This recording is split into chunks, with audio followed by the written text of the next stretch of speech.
भगवान हमारे कर्मों का फल देता है। अगर हमारे प्रारब्ध के बुरे कर्म को हम काट रहे हैं तो प्रयत्न तो हम कर सकते हैं ना। कोई नदी के अंदर गिर गया है, उसे तैरना नहीं आता, वो हाथ पैर तो मारेगा, वो चिल्लाएगा, कोई तो उसे बचाने के लिए आ सकता है। अगर वहां से कोई नाव जा रही है तो वो उसको बचा सकती है। अगर वो किनारे पर तो कोई रस्सी डालकर उसको बचा सकता है। तो कहने का ये अर्थ है कि अगर बुरे दौर से गुजर रहे हैं, अगर किसी दुख से, किसी समस्या से गुजर रहे हैं, तो उस परम पिता परमात्मा को बुलाने से रोकने वाला ये संसार कौन होता है। हमारे सभी यूट्यूब फैमिली को बहुत बहुत जय जय श्री सीताराम। और आप सभी को बहुत बहुत धन्यवाद मेरी हर वीडियो पर बहुत ज़्यादा प्यार देने के लिए। आज हम उस टॉपिक को कवर करने की कोशिश कर रहे हैं जहाँ पर लोग ये कहते हैं कि भाई पैसा तो हाथ का मैल होता है, जो रुपया है, और पैसे के बिना भी ज़िंदगी को काटा जा सकता है। लेकिन उनसे मैं एक बात जरूर कहूँगा, हालांकि मैं यहाँ पर साफ तौर पर ये कह दूँ कि मैं पैसे से ज़्यादा रिश्तों को संभाल कर रखने पर विश्वास करता हूँ। लेकिन इस संसार में पैसे के बिना कहीं पर इज्जत की नहीं जाती।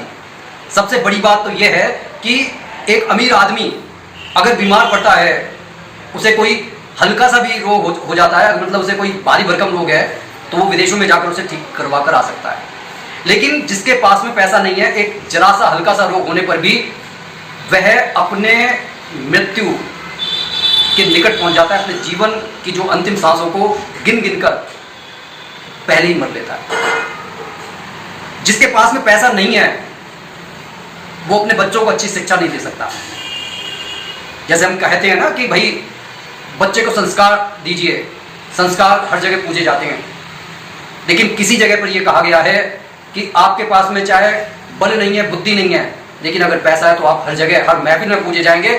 लोग इतने चाटुकार मिल जाते हैं कि पूछो मत। लेकिन मैं उस चाटुकारिता की बात नहीं कर रहा, उस पैसे की बात नहीं कर रहा, मैं वो बात कर रहा हूं कि जिससे परम पिता परमात्मा की हमारे पर विशेष कृपा हो जाए। और वो विशेष कृपा किस तरीके से होती है, उस विशेष, जैसे कई बार लोग कहते हैं कि ये उपाय करने से कुछ भी नहीं होता, आप कर्म कीजिए, क्योंकि ये सुख ना तो भगवान सुख देता है ना भगवान दुख देता है, भगवान तो सिर्फ हमारे कर्मों का फल देता है। तो आप भूल क्यों जाते हैं, वो लोग अपने इसी बात के अंदर हमारी बातों के आंसर को छुपाए हुए हैं, और वो ये कि भगवान हमारे कर्मों का फल देता है। अगर हमारे प्रारब्ध के बुरे कर्म को हम काट रहे हैं तो प्रयत्न तो हम कर सकते हैं ना। कोई नदी के अंदर गिर गया है, उसे तैरना नहीं आता, वो हाथ पैर तो मारेगा, वो चिल्लाएगा, कोई तो उसे बचाने के लिए आ सकता है। अगर वहां से कोई नाव जा रही है तो वो उसको बचा सकती है। अगर वो किनारे पर तो कोई रस्सी डालकर उसको बचा सकता है। तो कहने का ये अर्थ है कि अगर बुरे दौर से गुजर रहे हैं, अगर किसी दुख से, किसी समस्या से गुजर रहे हैं, तो उस परम पिता परमात्मा को बुलाने से रोकने वाला ये संसार कौन होता है। इस बात को विचार करके ये सोचिएगा कि अगर आप परम पिता परमात्मा के सामने हाथ जोड़कर खड़े हैं, ये कम से कम उस दुख को भुलाने के लिए, जब लोग कहते हैं कि यार चल आजा, दुख को भुलाने के लिए एक पैग लगा लेते हैं, क्या वो ज्यादा सही है? भाई डिपेंड आप पर करता है कि आप क्या सोचते हैं। सबसे बड़ी बात यह है, शराब पियोगे शरीर खराब होगा, लेकिन अगर घर का सात्विक खाना खाएंगे, दूध दही लोगे, तो शरीर मजबूत बनेगा, दिमाग मजबूत बनेगा। और अगर परमात्मा की शरण में जाते हैं तो हमारा हृदय मजबूत बनता है, हमारे नवग्रह मजबूत बनते हैं। तो आज एक छोटा सा उपाय आपके सामने लेकर आया हूं, और ये शुक्ल पक्ष जो जा रहा है, ज्येष्ठ मास के शुक्ल पक्ष की पूर्णिमा तिथि को आपको ये उपाय करना है। ये उपाय पहले इसलिए लेकर आया हूं ताकि मेरे उन भाई बहनों तक पहुंच जाए जो किसी आर्थिक तंगी से गुजर रहे हैं, या फिर प्रभु का आभार अगर प्रकट करना चाहते हैं, तब भी आप इस उपाय को कर सकते हैं। लेकिन इस संसार में पैसे की ताकत को हर कोई समझता है, क्योंकि पैसा ही आज की डेट में रिश्तों को बना रहा है, पैसा ही आजकल रिश्तों को तोड़ रहा है। जो गरीब आदमी है उसकी शक्ल को देखते ही लोगों को ऐसा लगता है कि यार आज का दिन बुरा जाएगा। लोग अपने जो है आने वाले जो रास्ते में अगर गरीब आदमी दिखाई दे जाता है और उसके जानने वाला हो तो वो रास्ता पलट जाता है। तो देखिए, इस संसार में सिर्फ उस परम पिता परमात्मा से कुछ मांगिए, मेहनत पर भरोसा रखिए, काम जरूर होगा। लेकिन इन उपायों को झूठा समझने की गलती मत कीजिए, क्योंकि ये सारा ब्रह्मांड ऊर्जा से पैदा हुआ है। जिस भगवान की हम पूजा करते हैं वो स्वयं एक विकार रहित ऊर्जा है, और हम सिर्फ उस ऊर्जा से जब अपने आप को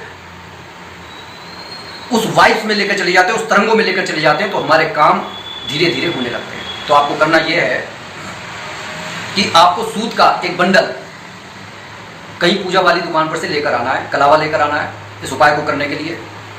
और आपको एक घी के दीपक की जरूरत पड़ेगी।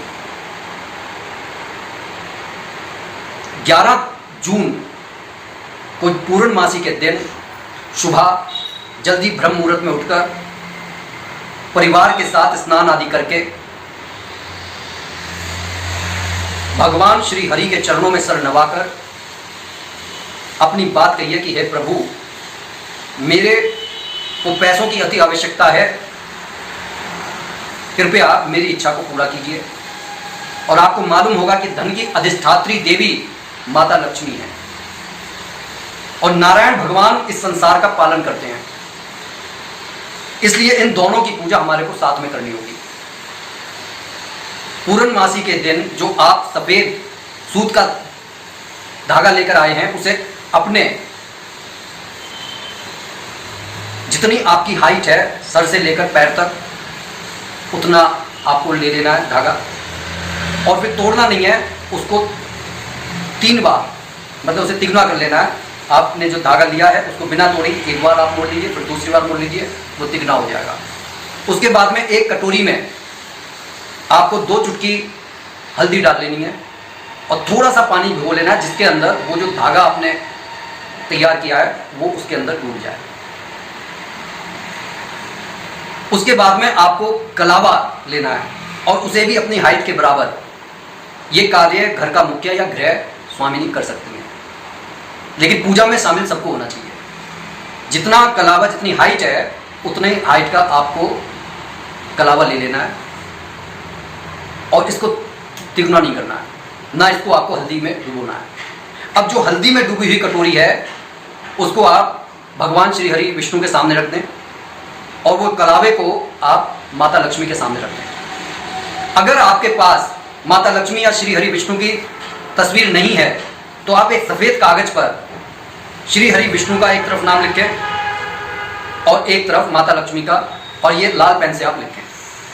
और उसके अंदर 2 खानों में आपने श्री हरि विष्णु और माता लक्ष्मी लिख लिया और नीचे के 2 खाने और बनाएंगे, मतलब 4 खानों का बना लीजिएगा। और एक में आपने कटोरी जिसके अंदर आपने हल्दी रखी हुई है उसको रख दें और एक तरफ वो जो आपका कलावा है उसको रख दें। उसके बाद में पूरा परिवार मिलकर माता लक्ष्मी के नाम का एक पाठ कनक धारा स्त्रोत का पढ़ें। उसके पश्चात आप माता रानी को खीर का भोग लगाएं और खीर का भोग लगाने पर आपका ये कार्य जो ब्रह्म मुहूर्त का है वो वहां पर समाप्त हो गया। इसके बाद में आप में से किसी को सोना नहीं है। कोशिश कीजिए कि सारा परिवार ओम नमो भगवते वासुदेवाय इसका जाप करे।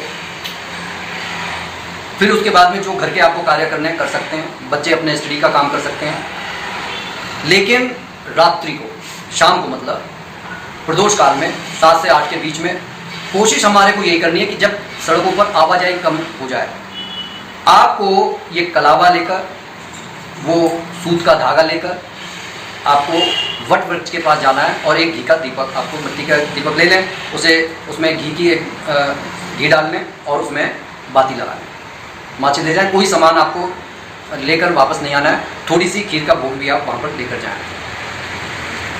वहाँ पर जाने के बाद में वट वृक्ष जो हैं उनको प्रणाम कीजिए।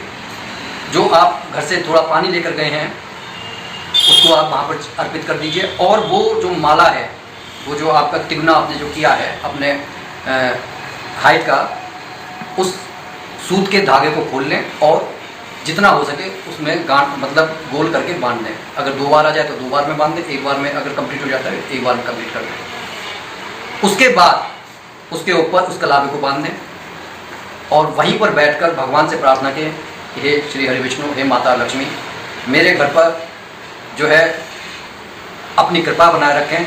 कभी धन के कारण मेरे घर के कोई काम ना रुकें, मेरे बच्चों की स्टडी में कोई परेशानी ना आए, मैं बड़े बूढ़ों की सेवा करने, मतलब ये जो धन की कमी के कारण ऐसा ना हो कि मैं बड़े बूढ़ों की सेवा ना कर पाऊँ, कि उनके लिए दवाई ना लेकर आ पाऊँ, उनके लिए कपड़े ना लेकर आ पाऊँ, कि हमारे घर में हम खाने पीने के लिए सिर्फ इसलिए तरसते रहें कि हमारे पास पैसे नहीं हैं, हम पहनने ओढ़ने के लिए इसलिए तरसते रहें कि हमारे पास पैसे नहीं हैं।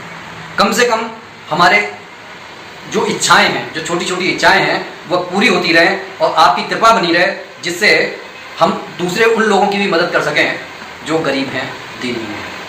और ऐसा कहकर बिना पीछे मुड़े वहाँ से आप जो है अपने घर पर आ जाए। इतनी छोटी सी क्रिया करने के बाद में घर पे आकर आपको एक बार जोत जलाकर माता लक्ष्मी श्री हरि विष्णु की आरती कर लेनी है। और उसके बाद में आप देखिए कि आपके जीवन में कितने अपेक्षित परिणाम होते हैं। जब श्रद्धा और विश्वास से ये सब काम किए जाते हैं तो परिणाम अच्छे होकर निकलते हैं। सबसे बड़ी बात यह है कि साधु संत सभी आकर हमारे को ये बताने की कोशिश करते हैं, जैसे हम किसी के पास साधु संत के पास जाते हैं तो वो ये कहते हैं कि वो हमारा भविष्य बता देते हैं, आशीर्वाद देते हैं, हमारे काम बन जाते हैं। तो वह ये नहीं कहने के लिए आए हैं कि भाई आप मेरी पूजा करो, वो ये बताने के लिए आए हैं कि जो शक्ति मेरे को भगवान ने दी है, ईश्वर ने दी है, उस शक्ति से तुम अनजानों से जागृत करो। और ये जो भी उपाय होते हैं ये दरअसल हमारी नेगेटिव ऊर्जा को कम करके हमारी पॉजिटिव ऊर्जा को बढ़ाने के लिए आए होते हैं। इसलिए बिना संशय के उन उपाय को कीजिए और अपने जीवन में सकारात्मक परिणाम को देखिए। वीडियो अच्छी लगी हो तो लाइक शेयर कमेंट करना ना भूलें और अगर चैनल पर नए आए हैं तो कृपया सब्सक्राइब जरूर करें। हम ऐसी वीडियो लाते रहते हैं। बोलिए सियावर रामचंद्र महाराज की जय।